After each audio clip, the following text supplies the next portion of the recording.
حاملا معي المودة والصداقة.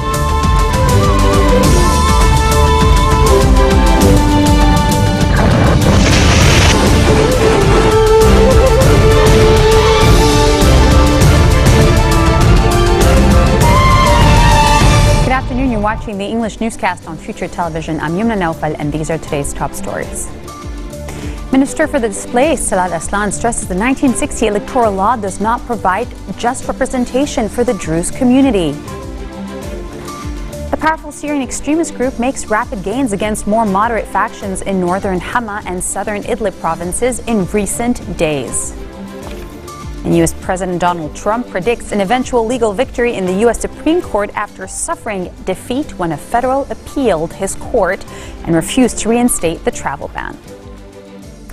Minister for the Displaced, Salah Aslan, is stressing that the 1960 electoral law does not provide just representation for the Druze community, while proportional representation does. The 1960 electoral law does not achieve justice for Druze lawmakers, Aslan said during a meeting with President Michel Aoun. Heading a delegation from the Lebanese Democratic Party, Aslan added the 1960 law gives the Druze community 2 MP seats at the parliament, while the proportional representation gives them 8. Aslan's position comes to contradict a stance made by influential Druze leader MP Walid Jumblat, where he said that proportional representation marginalizes the Druze community, which constitutes a major component of the Lebanese.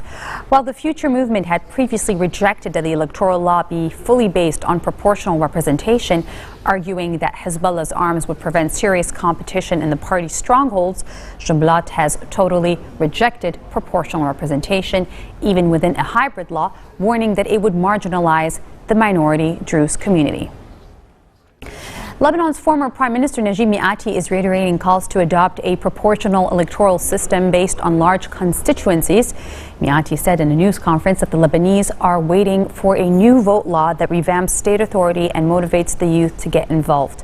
The former PM is urging political groups to put the future of Lebanon before their interests, calling for an electoral law that gives all Lebanese representation in parliament and includes principles that would ensure representation for sects and political minorities.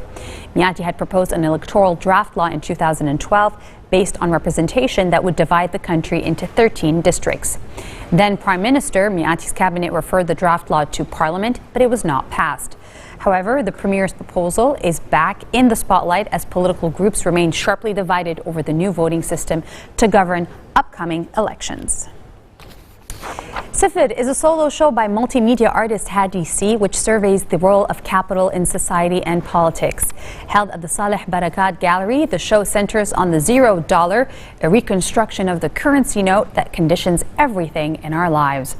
Most of the images on show are photos and mixed media printed on fine art paper, which took the artist 3 years of work. Leading a tour through his exhibition, C explained that his primary aim was to depict the genius and the absurdity of the human being. He focuses on the many forms money takes, highlighting themes of protection, family, sexuality, love, greed, time, and division, all mediated by the illusion of wealth. It was a kind of intellectual reflection on money in our modern society, to say what is the value of money? Is it moral or is it physical? There is Camus who says that there is a kind of snobism, spiritual snobism, to think that money doesn't bring happiness. But the big problem is if you don't have an equivalent of a humanism and a bit of morale next to it, it becomes a deathful cancer, you know. So, and to say, sorry, what is the value of the money? It's a paper, ink, and then an artist that designed it. So I redesigned, I just took my white paper, I designed it and I printed it, and then I started talking about different subjects: money and love, money and justice, money and marriage, money and war, etc., etc. But it's just to say that sometimes we have to be a bit more clear about money, you know, because what is this zero, you know? It is the genius and the absurdity of the human being, that we invent things that we don't understand. This zero that is nothing, the null, became everything. Between 10, 100, 1 million, 1 billion, it's the zero that is the nothing that became everything. And it was quite interesting to work on it. What inspired you to start all of these beautiful creations and this project? We all think about money, and even the artists, think about money. Everybody talks about money. And by the way, I did it from Beirut because it's quite a special place with money. And because, you can be the best artist, the best writer, the best journalist, the best doctor. If you don't have money, you're an idiot. Carrots and Sticks is probably one of your most iconic artworks. So can you explain what is it that we see? What is the message behind this? It's called, as you said, it's the carrot and the stick. It's the, they always put us money so that we can walk, knowing perfectly that we'll never get there, So, because there's, in the Davos Forum, was the report that they did, there was 62 people that owns 51% of the world wealth, and 1,133 that owns 48% of the world wealth, and the whole world is sharing 1% of the world wealth. So of course they put us the carrot so that we walk, but we'll never get there. And another one we could perhaps highlight that really struck me and that really caught my attention here is this one with the $0 inside garbage bags. Can you perhaps explain the significance of the colors of each of these different bags? Yes, of course. It's called Made in Lebanon first. And it's a whole installation that I did with the colors are the political parties of Lebanon. And we had this, the crisis of the garbage. And it's only a question of money, and it's really weird. But there are different layers. It's zero money inside, of course. But it's, of course, all the political parties, the color of the political parties.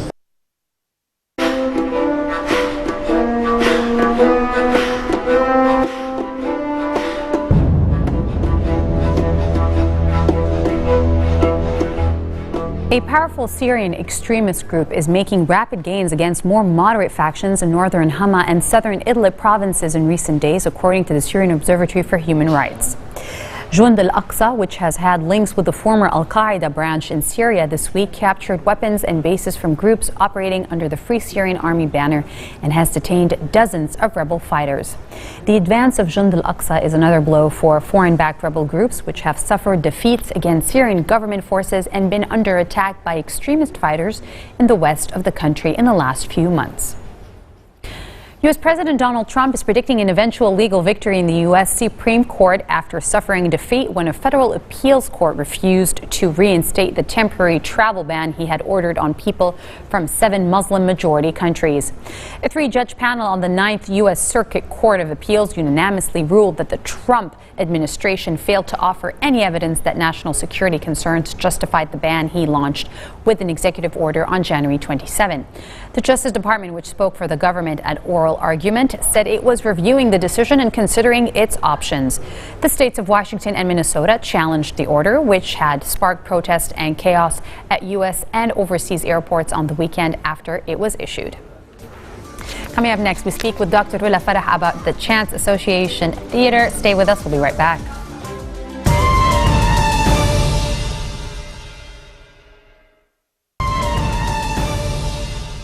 Welcome back. On the occasion of International Childhood Cancer Day and as part of their fundraising and awareness program, Chance Association is hosting from France for 2 exclusive nights only in February, on February 15th and 16th, a comedy play by Laurence Gilles, Les Voisins du Dessus at Theater Abou Khatir, Rue de Damas.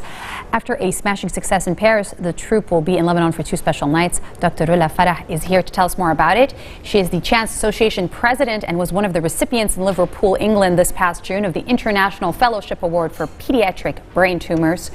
For her collaborative work, she won the award in trying to identify genetic causes and syndromes of familial brain tumors in Lebanon and the world. Thank you for being with us. Thank you. Thank you for hosting me. Thank you for actually telling us a little bit about this. So do you have any background on the play?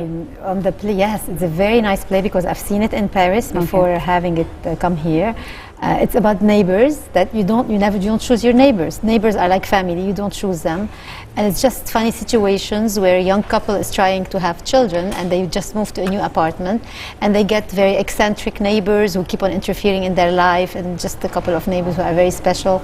So it's just situations in life. It talks about couples, ambitions, about love, about the desire for children, things, you know, that happen in real life. Do you, you know, I know the funds and the ticket sales are going to go to Chance. Right. And tell us a bit about Chance, because I think, how many years has it been now? It's been 15 years. Wow. Yes, non-stop. That Chance has been supporting non-stop the treatment of children with cancer in 5 to 6 hospitals.